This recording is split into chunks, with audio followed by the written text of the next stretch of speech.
What's up YouTube? It's Donovan the smartphone guy coming back at you with another video, and tonight I'm excited to bring to you my first look at the Axon 7 from ZTE. So this is, I got this up on Amazon for $399 and I believe 99 cents pre-ordered. Just came today, so let's go ahead and take a look at it. So first of all, this is the US version, of course. So there was rumored a version that has 6 gigs of RAM. This particular version has 4 gigs of RAM, so I'll go ahead and show you that on the back. So this is the actual phone.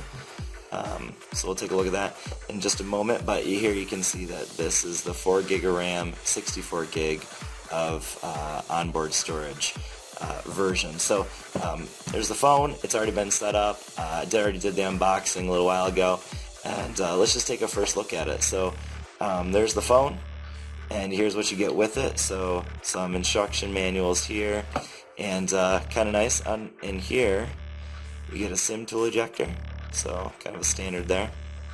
And then you have a little, if I can pull this out here, okay, alright, so here we have our micro SD to Type-C adapter, and it does come with a cheap, flimsy clear case, which is nice though. I mean, honestly, this is the kind of case I typically get, maybe a little bit thicker one than this, but we'll go ahead and put it on just to kind of see what it looks like. But definitely a very thin case, so if you're somebody that's worried about, you know, protecting the phone from a drop, this will protect it from scratches, but probably not from a big drop, so just kind of keep that in mind. It does come with a case, and actually it does come with a screen protector, a thin plastic screen protector as well. So that's kind of nice. You don't even have to go out and buy them if those are okay with you. So I might pick up a couple cases just to review, but otherwise, yeah, I mean, it comes with the case and the screen protector, so that's nice.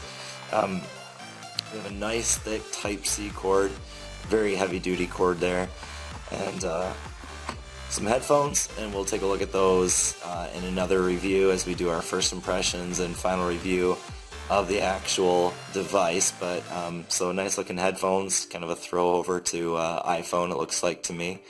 Definitely a little Apple look to it, but so pair of headphones. And one nice thing that ZTE included is an actual Qualcomm 3.0 quick charger, because this phone of course is Qualcomm 3.0 quick charging capable. So very, very nice, very fast charging. If you've ever had any Qualcomm 3.0 phone, the charging is insanely fast. I mean, I've had the LG G5, HTC 10, and those phones just, I mean, the charging is just absolutely blazing fast.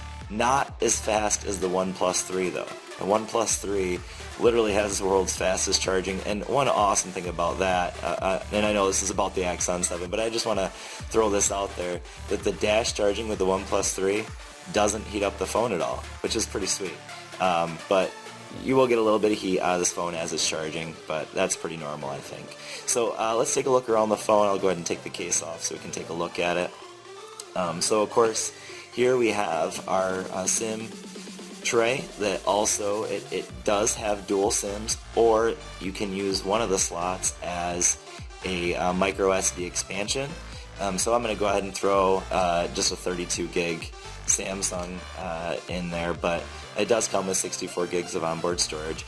On the front we have an 8 megapixel front facing shooter, so nice. We have our dual speakers, which we'll kind of give a quick listen to those in just a moment. And on the back, of course, we got our fingerprint sensor and dual flash there, and then a 20 megapixel camera here on the back. We got our antenna bands, volume rocker, and the power button. On the top we got our headphone jack, microphone there, and another microphone down here, and our Type-C. So that's just kind of a quick look around the phone. In terms of feel in the hand, there is no doubt that this thing is slick. So it has some chamfered edges around here, but then also it's rounded in the back, and it is slick and looks very sweet. But to hold on to, you're definitely going to want something with a little bit of grip to it. So this case has even more grip than that. So, you know, I definitely recommend slapping this case on there just for that little extra bit of grip for sure. So let's just go ahead and take a quick look at it. So you can see I have a notification up here. So one thing I saw in some other videos is that in the notification shade, you don't actually get any notifications until you touch this little button right there. So all it's showing is that I have some apps that are updating. I'm going to go ahead and turn that brightness down just a little bit. So it does have that auto brightness. And you can see that there's some different settings. I've already set up a fingerprint, so we'll just go ahead and do a quick look at the fingerprint. So 1, 2, 3. Alright, so it's pretty quick. And so far I haven't had a single time where it didn't work. So let's see, yeah. It's quick, yeah, it's very quick. And I did a little comparison a little bit earlier with my Moto G4 Plus, and I'll do some comparisons. I have the Alcatel Idol 4S coming in a couple, maybe a week or two. Pre-ordered that as well, and I'll do some comparisons with all these mid-range phones because they're all falling in that $300 to $400 area. So just go ahead and take a quick look at the settings so you can see that it is very much a stock look in the settings. But I did want to show you one thing that I noticed about this. So there's this little button called My Pop, which is kind of interesting. It just sets up like it's supposed to be for one-handed use. And so you just click here and it goes to the home. So it adds like a home button there. Or you can change it. So you can change that to either the home or the back key. Kind of interesting. I'm not sure I would ever use that, but if somebody wants to use that, there's an option there. There is this voice print, which seems really cool. Basically, you're just using your voice as the password. So instead of using the fingerprint, you can use your voice to unlock the phone. There's this My Voice setting. Which for me looks a whole lot like Google Now. We have the voice unlock. It will also start music for you. You can do photo capture, auto call, and then there's just all kinds of different things that it will do through that voice control. So I'll explore that a little bit more in a further review, but just kind of give you an idea. The navigation keys allows you to switch these. So this is right now set as back and recent apps, and then you can go ahead and switch that here if you want to. Personally, that's what I'm used to. I like this being back and this being my recent apps. So we'll go ahead and keep it that way. Then we have these themes here. So the theme's kind of interesting. This one, if you look at it, is called Stock Android. So that's the one that's automatic. That's default. And when you look at it, to me, it sort of looks stock Android, but I don't know that I'd really necessarily call it stock Android. So I've already put it's already downloading a bunch of my apps right now from my Moto G4 Plus.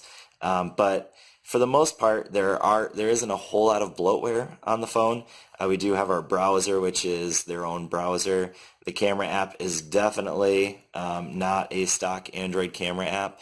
There's a lot of manual settings here that you can mess with. So we have our ISO, our brightness, white balance, things like that. So all kinds of manual modes that you can mess with in there. Personally, I'm not a photographer, so I don't mess with the manual a whole lot.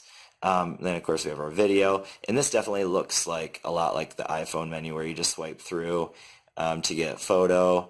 And we can go to manual, swipe it one more time, and I think that's going to take us to some of the other options that we have. So we have panorama, multi-exposure, magic exposure, super night, slow motion, sports, and time-lapse. So just some of the other options that you have there available.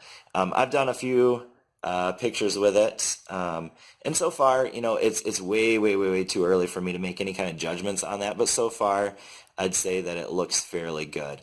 In terms of the brightness of the screen, let's go ahead and turn that brightness all the way up.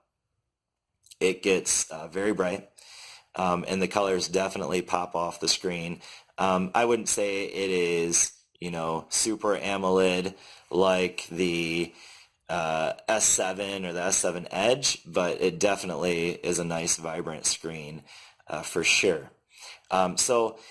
Let's go ahead and take a listen to the speakers because I think that's definitely a selling point for this phone. One of the things I kind of like about this, let's go back here, is when you hit one of these app drawers, it kind of like fades out all the rest of it. It kind of puts that all in the background, which is kind of cool. But anyways, let's go ahead and listen to, we probably shouldn't listen to Google Play. let's go to YouTube and we'll look up a band that I like to use for, oops, let's try that again. Go into YouTube and look up Mizong. They do a bunch of royalty-free music. And let's go ahead and take a listen to this one. I like to use this one. All right. Now it's downloading a bunch of apps, so it might take a little while, but...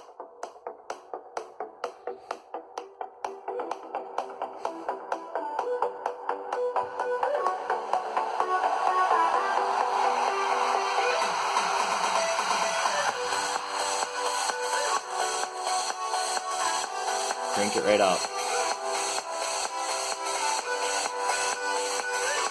Alright, so I've had pretty much every HTC phone that there is, and I would say this sounds a lot like the HTC 8 or 9 in terms of the sound quality. It is by no means a loud, booming speaker. I was kind of expecting that with these dual-facing, front-facing speakers that it would just be, you know, super loud. It's not really that loud. I was expecting a little bit more boom to it, but it is a nice sounding front speaker. So in terms of the sound quality, it's great. It has a nice little bass punch to it, but it's definitely not like going to fill up a room. It's not going to replace your Bluetooth speaker by any means. I do have the Alcatel Idol 4S coming, and I'm hoping that that one's a little bit louder, but we'll take a look at that as well in a further review as well. So anyways, that's just kind of a first hands-on look at the Axon 7. So if you guys have any questions or anything that you would like me to take a look at in further reviews, I'd love to help you guys out with that. Right now, I mean, I would say that in terms of the $400 range, I think this is a great phone for $400 with all that you get. Now, right now, I've only had this for a couple hours, and it's still obviously setting up. But right now, if I had to choose this phone versus the OnePlus 3, which I had about a month ago, and I only had it for a couple weeks, maybe 3 weeks, and did some reviewing of that. Right now, I'd have to lean a little bit towards the OnePlus 3. But obviously, as we get more into this phone, I will share more of my thoughts about it and see if that changes at all. But for now, I would say I lean a little bit towards the OnePlus 3 just because it's a little bit more stock feel to it. There's some things I need to figure out about this phone that I wasn't quite ready expecting. I was expecting a little bit more of a stock feel to it, and it does have some stock feel to it. But anyways, just kind of a first quick hands-on look at the ZTE Axon 7, guys. Hit me up with the comments if you have any questions about this phone. I'd love to answer them for you. And thanks for watching. I will see you all in the next video. Peace.